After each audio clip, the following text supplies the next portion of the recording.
Yes, and we're back, and welcome to the Celtic Unrestricted View. Well, I'm back in Tenerife with my good man Alan Stirling. Alan, where are we and why are we here? We're here at the Bell in Playa Las Americas. I know the staff and the owners pretty well, so thanks very much to John, Kate and to Rita that's here with us today, and Leanne and Anna that usually work here. Great bar to be in. They show all live football, live horse racing, and very friendly, homely bar. And Ryan's only been here a few times and has already kind of fell in love with the place. So yeah, thanks to the guys here for letting us record, and looking forward to another few of these today. And we'll get a wee drink this time for the comments. The last one. Here we go. All the best, guys. But yeah, obviously, Alan, like you said, they're cracking bar, cracking people, quite homely, quite old school as well, which is always good as well to kind of get your home comforts also. So, but obviously the main attraction at the moment is Adam Idah. Not signed just yet, but the rumours are, and the likes are, and we've got a lot of authority now that he's close to signing either today or tomorrow or the next few days. Medical up to 9.5 with add-ons 8.5. Initial thoughts. Take away the fee, just initial thoughts, getting Adam in eventually. Initial thoughts is very promising because we've seen what kind of impact Adam Idah can have last year. He played a number of games and he contributed important goals. So it's definitely a member of the squad that we would have liked to see return. Again, you're quoting the fee. I think that's maybe the questionable part of that whole deal, but we need kind of reinforcements in. I think we've been saying this for long enough. We can see that we need more players, but having another striker, especially at the weekend there when we've seen Kyogo go down injured, that was, I think, everyone's hearts were in their mouth then. So to have another striker in there is kind of precaution and a safety element, so that we're low ref with just Kyogo. And the aspect to kind of Mikey Johnston playing up front, which isn't quite enticing, I think, to many Celtic fans. But yeah, the quality that he just got, I think, was there to be seen last year. I think he scored at important times. And at his age, there's only going to be kind of progression as well. And under an elite manager like Brendan Rodgers, I can see him kind of carrying on his progression and coming on leaps and bounds, hopefully, and become a really, really important part of our squad and first team. Yeah, I do obviously think reinforcements up front was essential. Obviously we didn't have Adam alone to buy to start off with, so we've had to maybe wait a bit longer than us, maybe me and you and some other fans. I think ideally we would want Adam in as soon as possible, but we all know these things can take a bit of time, and the first bid was 4, then I think 4.5, now into this price, so it's meant to be a bit of a jump. But I think the main thing is we've got another striker in the door. We don't have to rely on just Kyle every minute at the moment, so it means that at the weekend against Hibs, if Adam signed before then, you could play Adam and give Kyle a wee bit of rest in the bench. Not that he needs it because he's been flying, but I think that's the thing, Alan. It's no matter how we feel about the fee, etc. I think the fact he's in the door now, the manager wants him. Yeah. I think we can have our opinions on the fee or the player or any opinion we've got. The main thing is the manager wants him. He's just about got him. The board have backed him with the money that ideally we want. We want the board to back the manager on this one. I think we've just got to go with the manager that he wants him. The board will give him the money, so we just need to see how that plans out. Yeah. We've all got our kind of thoughts about the fee. I think the most important thing is that he's in the door. I think the frustration part was, I've said to you guys before, was that if we would have got him with a loan with an option to buy in January, then we wouldn't be in this scenario. I think if we'd been smart about getting an option to buy included in that deal, then it was quoted kind of 2-3 million around about that time. And now, because we've been bitten by our own success, that Adam's come in and done really well and scored important goals, so because there's no contract in place or any loan to buy in place, then Norwich are dictating the price. So it's basically where we could have spent kind of two or 3 million on the same player.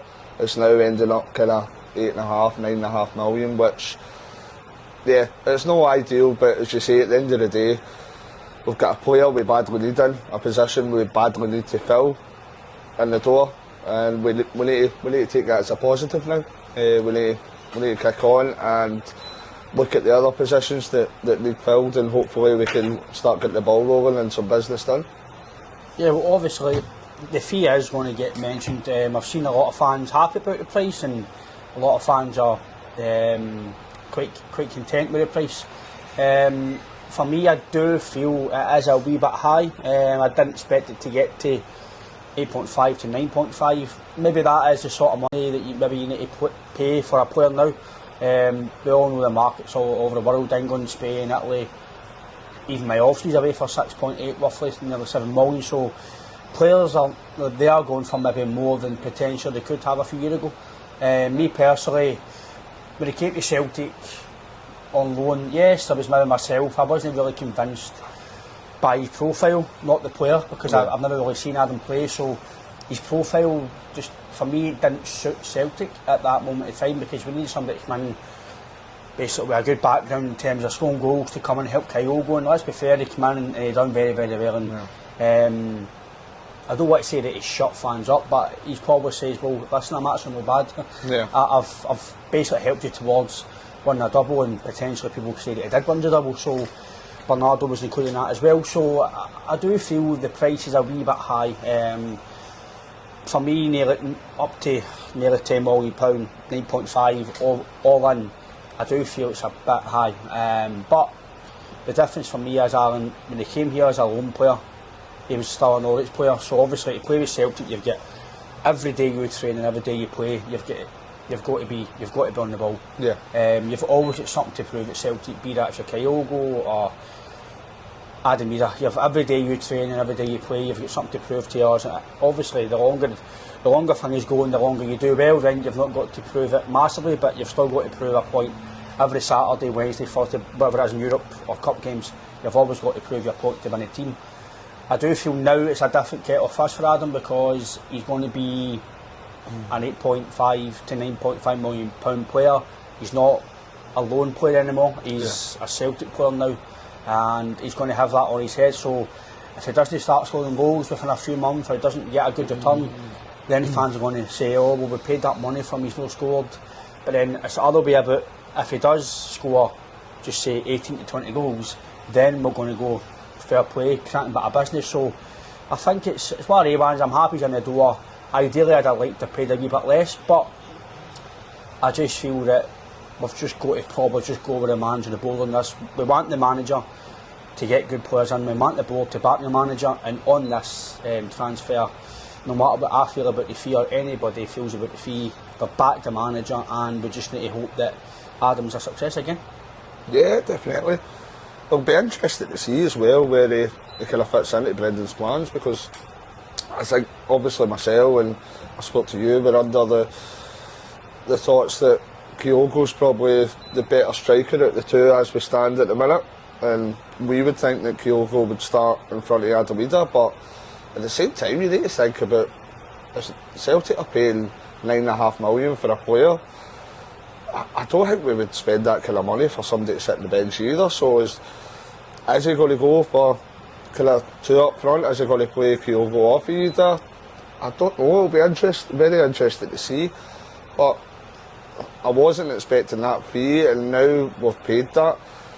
I certainly think that Brendan's planning on kind of playing Idah a lot more than possibly was played last year, because Kyogo did start the majority of games. Adam Idah come on and he scored some important goals, coming off the bench as well. So it'll be interesting to see what happens if he signs this week. You see what happens in the next couple of weeks in regards to the setup, the kind of formation, tactics, and where he sees kind of Adam Idah fitting in kind of in the longer term.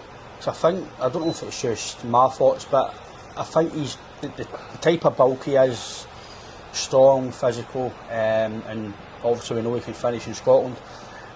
Is it the European side as well that he knows that he might need to be a bit more physical abroad and away games? Because for me, as much as the wee man's, listen, it's not his type of game, the wee man's sharp, he's nippy, he's a finisher, he's a poacher, he can link up the play, but he's not got the physical presence of a Giacomakis and Adam Idah.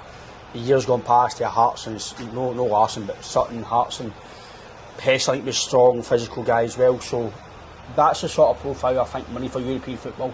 Be that if people think it's Adam Idah or it's no, but we need that sort of profile, and Adam does. He can hold the ball up, he's big, strong, physical, so it could be the European side as well, because we are going to have a lot of games next year. So it's the same like Kasper Schmeichel. Sinisalo, he might play on Sunday. I'd imagine he might know, because Kasper will be fresh, he's not had a lot to do since he's been here. He's been slippers and cigars and most of the games, so but I do feel it's a good option for Sinisalo to play cup games as well, and it could be the same with Adam Idah and Kyogo. They can swap them. One might play a European game, one might play the weekend, and it's good to have that option that you can do that, but I still feel we need to sign another striker, be that if it's somebody who can work for the youth, to be the third like Rocco Vat was going to be, if it's somebody on loan for a season, or if it's somebody that we sign maybe 1 or 2 million, sits in the back burner, develops under Kyogo, and either in Rodgers can develop them, and then within the next year or two, someone like Sinisalo, he can maybe come over and take over. Yeah, we'll definitely need a third striker, especially if it goes along the lines, say, what we're thinking about, will the two of them play alongside each other? I don't know personally how that would work. I'm just sitting out there, but we have had players that could have played out the wing as a striker when it was somebody else. When you look at the likes of kind of Georgios Samaras, he kind of drifted out to the wing, whether the other striker come in, whether that be Hooper or whoever. And then you look at the likes of Odsonne Edouard that had that in his game as well. So if he was playing with Griffiths or Dembele, then you see Edouard sometimes kind of drifting out wide and making use of that kind of space. So it will be interesting to see that. I think a third striker's definitely necessary with the amount of games that we've got upcoming this year with the extra Champions League games. We will be hoping for instead of last year, our early exit in the League Cup, we'll be hoping that that's a long run as well. So there will be a lot of games and we will need numbers to kind of rotate within those games. So I think it's definitely imperative that we do get a third striker.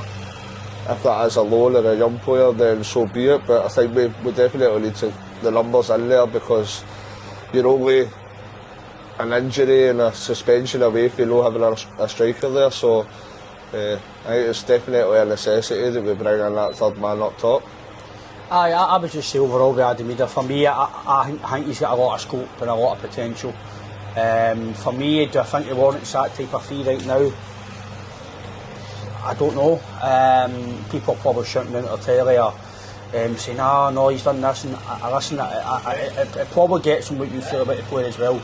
I do feel there's part of his game that has to be better to continue to play with Celtic every single week, and I think under Rodgers he could do that, because we all know Rodgers can develop players. In my opinion, he's took Matt O'Reilly's game at a different level, and you can see with Hatate that Hatate's keeping the ball a wee bit more.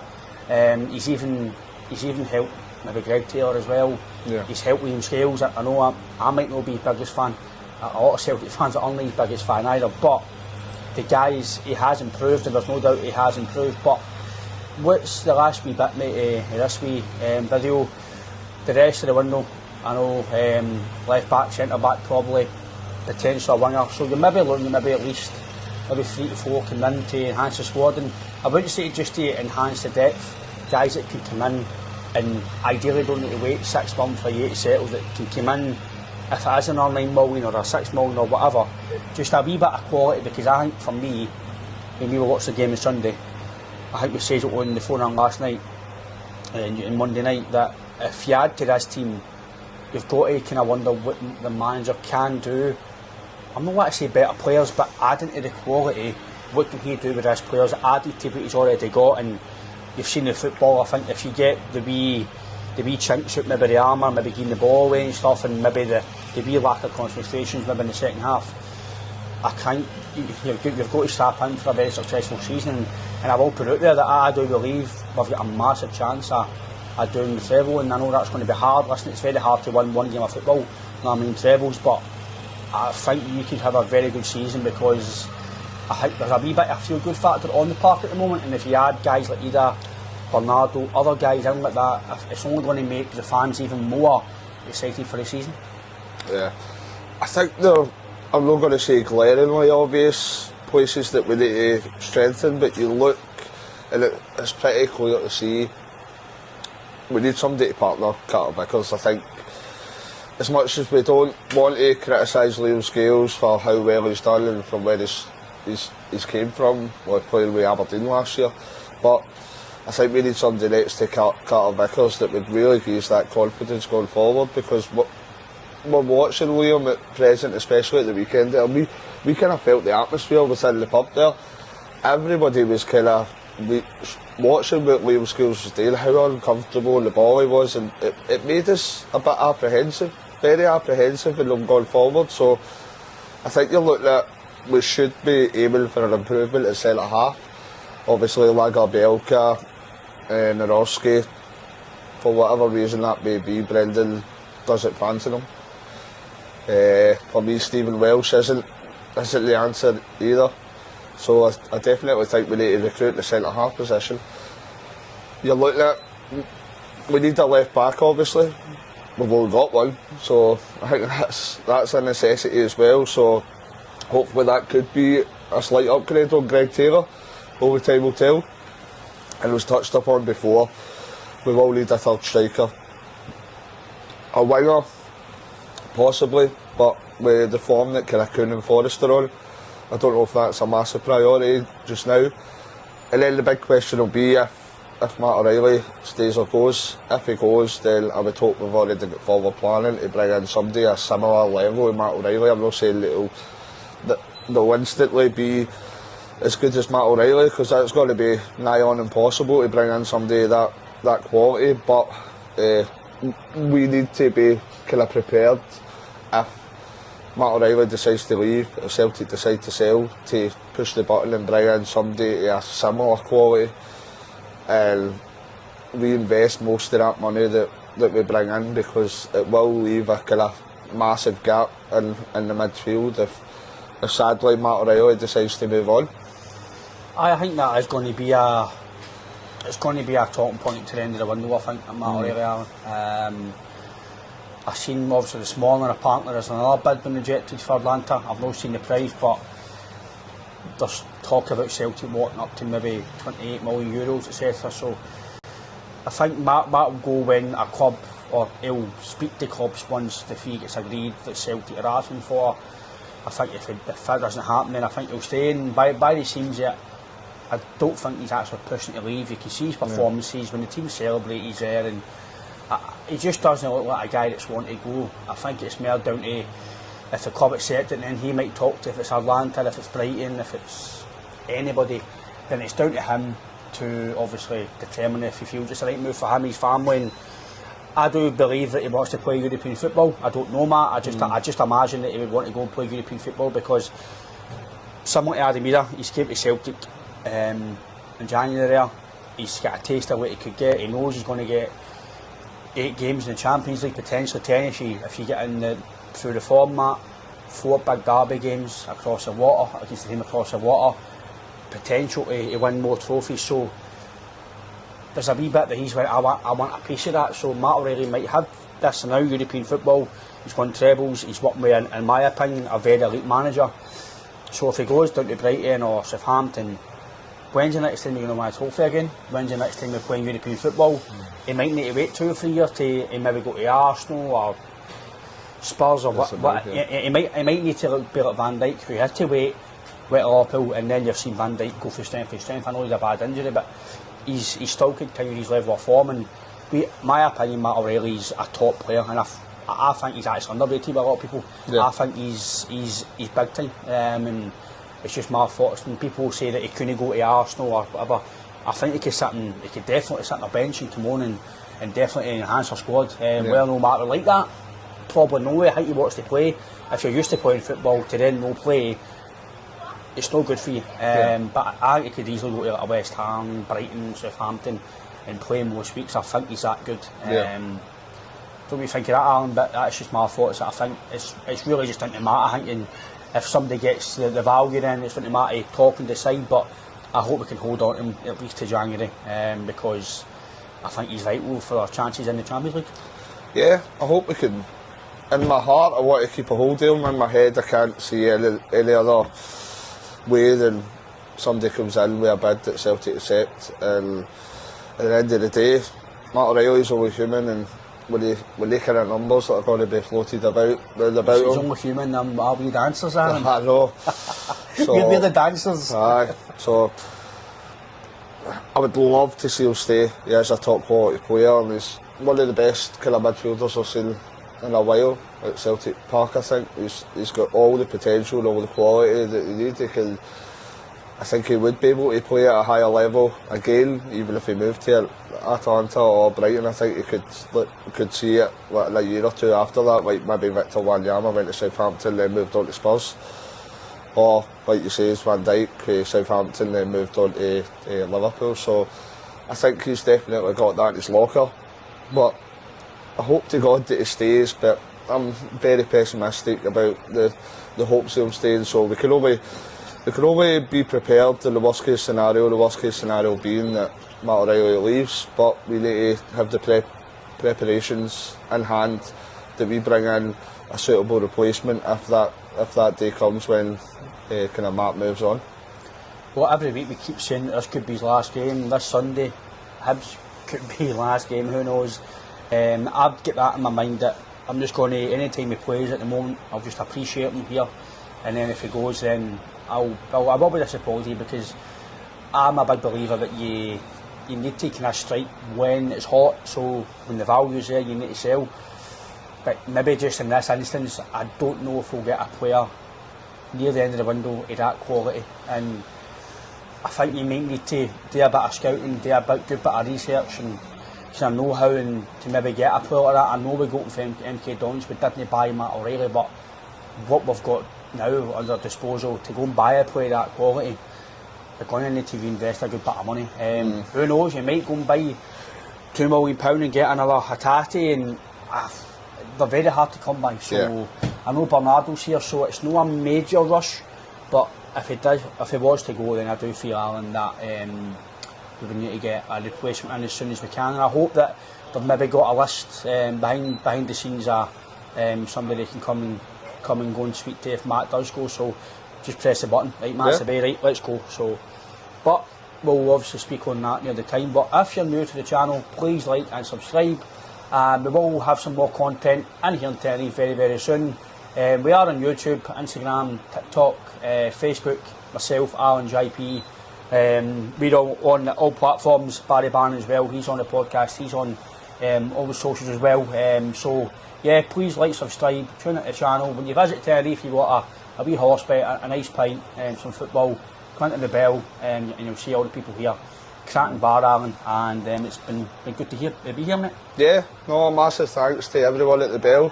As I said before, John, so I'll see John in a day or two, Kate and all the staff, so it's much appreciated letting us come in here, and I'm sure we'll be in here for another few pints later on, so yeah, thanks for everyone here, and we're looking forward to another day, 35-degree heat, and maybe a wee dip in the pool, so hope you guys are having fun back there, and for us it's a hail. I'll